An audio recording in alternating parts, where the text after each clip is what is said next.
Can't get enough Hermes? Well, this is the event for you.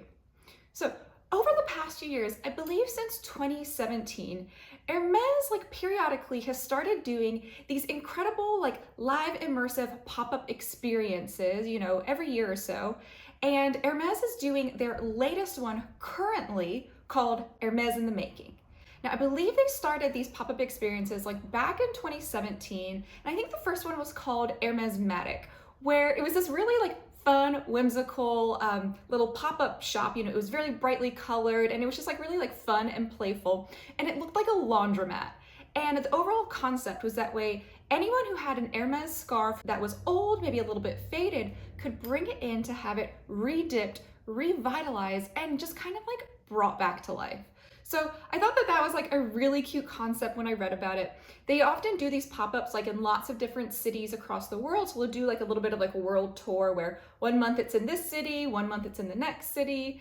And that one in 2017, they did in San Francisco. And so I'm so sad that I didn't live here at the time and I could have gone to see it over at our little Westfield Mall.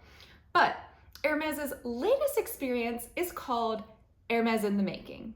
Now, this started a few months ago. They first did it in Copenhagen in Denmark, then they did it in Turin in Italy, and most recently, they actually just wrapped one up in a place that a lot of you may not have heard of. It's called Troy, Michigan. So Troy is just outside of Detroit, Michigan, which I know has a little bit of a reputation, but I actually used to work for a company that had, some of our factories based in Detroit. So I used to spend a fair amount of time there. And Detroit actually is an amazing city. There are great people, lots of lively personalities, and lots of really cool new businesses to offer. And as you get just outside of Detroit, in Troy, there's a lot of money there. It's a pretty affluent area. So it kind of does make sense that they chose Troy as a location. It's not one of the big cities, but I am surprised that they didn't go with a New York or LA type of location. But whatever. So from June 10th to June 15th of this year, Hermes in the Making was live in Troy, Michigan. Next, it's actually going to be going to Singapore in September. Then I think in October, it's actually coming back to the US. It's coming to Austin, Texas. So who knows? Maybe I'll make a trip to Austin, Texas. And I believe finally they're rounding up in November in Kyoto in Japan.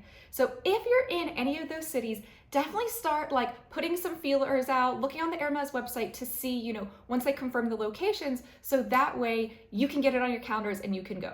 Now, these pop-up experiences are amazing. They are free to the public. Anyone can go. Now, it's funny because I read a lot of reports and for some of the older events, especially the first one, Hermesmatic, it kind of felt like you had to be an Hermes customer in order to be able to go, because if the exhibition was about getting your scarves dipped, they kind of wanted you to come with a scarf. Whereas, subsequent pop-ups that they've had in other places, and especially Hermes in the Making, it's not like that. You don't have to own anything Hermes. You can actually just go walk in. It's free admission. Now, depending on the city, sometimes you do have to make an appointment. So again, if you are interested in going, look up the details for your city. But for the one in Troy, Michigan, you didn't have to. It was open to the public. And Hermes in the Making focuses on exactly what it says: making Hermes products. So there are a lot of different key themes that Hermes likes to reinforce in these pop-ups, and definitely has been shown in Hermes in the Making. One is obviously showing the craftsmanship. So you'll get to see different artisans from all the different houses, working on things. I saw that there was someone doing watchmaking. There was someone laying precious stones. There was even an artisan doing handbag repair. So some of the things that I think you can expect there, I heard that, that gemstone layer we talked about, they're actually going to show you how a shandong bracelet is actually made, which is really cool. And also, for those of you that have watched my channel, I think I said shandong wrong for a long time. And I always said I was probably saying it wrong. I used to say chain de ankh, but I'm pretty sure it's shandong. So you can see that. They also show you live leather restoration. So all the different techniques and stitching they do to repair a bag. And then you can also even get a live demonstration of the saddle stitch that they use in order to create a Kelly bag, which I would absolutely love to see. So you can go to all these different stations and talk to the artisans. You're allowed to just ask them one-on-one questions. In fact, I saw like on Instagram, like I like looked up like different hashtags and I saw like some of the different like questions that people were asking the artisans. And it's really cool to get that like one-to-one experience. And Hermes really wants to facilitate like those questions and that type of interaction because they see that like that emotional connection between the artisans and the customers is like one of the things that makes Hermes so exciting. So they actually even have like live translators next to each one of the artisans or those who need it, because obviously a lot of the artisans like are from different countries. A lot of them are from France. And so like English may not be like their strongest language, right? So I really love that Hermes is facilitating, you know, this type of like genuine connection and exchange, especially after like the past few years where I think a lot of us have been seeking that human connection. So I think that's really cool. But there are so many different stations and they want this to be not just like a cerebral experience, but also something tactical, like something that you can participate in. So there are different stations like where you can actually help print a scarf. Now, I don't think you get to keep the scarf. You just get to like be part of the experience. But I think that that is like a once in a lifetime experience. They're also doing a lot of education about all of their different techniques and, you know, all of the different like education and schooling and, you know, different types of craftsmanship that their artisans use in order to create these high quality products, because they're tying it back to like their sustainability efforts. Hermes actually does have like some pretty legit sustainability efforts. Granted, it's like in terms of the luxury world, right? Like luxury inherently does have a little bit more waste. So like Hermes uses a lot of packaging for their items. So that's not necessarily like super sustainable, but there are a lot of different steps in terms of like the production process, you know, the shipping process that Hermes and other different types of companies can take in order to be more sustainable. And one of the big areas is making sure that your items last. Like a bag that lasts 10, 20, 30 years is not going to go in a landfill. So, you know, Hermes is really focusing on what they do to help promote sustainability. And honestly, I just think it's really cool.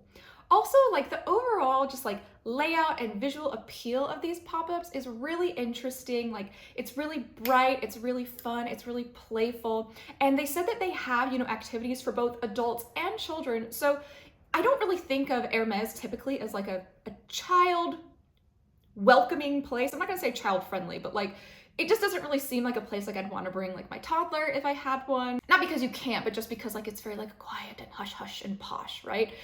Whereas this experience, I think they're kind of encouraging you to like bring your family, like get everyone like into Hermes. And I think that's also a really smart tactic on Hermes's behalf, because they're like trading their little like future generation of customers, right? Like they are getting like babies up on Hermes. So honestly, like in terms of business development, Hermes is doing a great job. And in addition to all of the different like activities and artisans that you can chat with, there's also a lot of film experience there. And so one key highlight of this exhibition is that you can actually watch a film called Footsteps Across the World, and it is a documentary by Frédéric Laffont. I'm probably butchering his name and I apologize for that.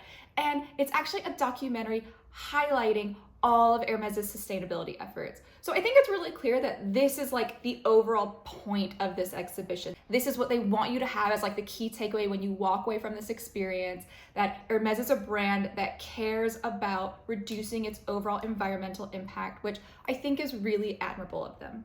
Overall, I think that this is an incredible event. I think it's really cool that Hermes has put it out.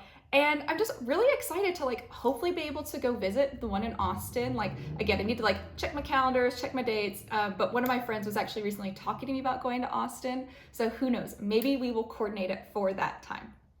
Now, I'm curious, have any of you all gotten to visit like any of the exhibitions either in Troy, Michigan, in Copenhagen, or in Italy so far this year?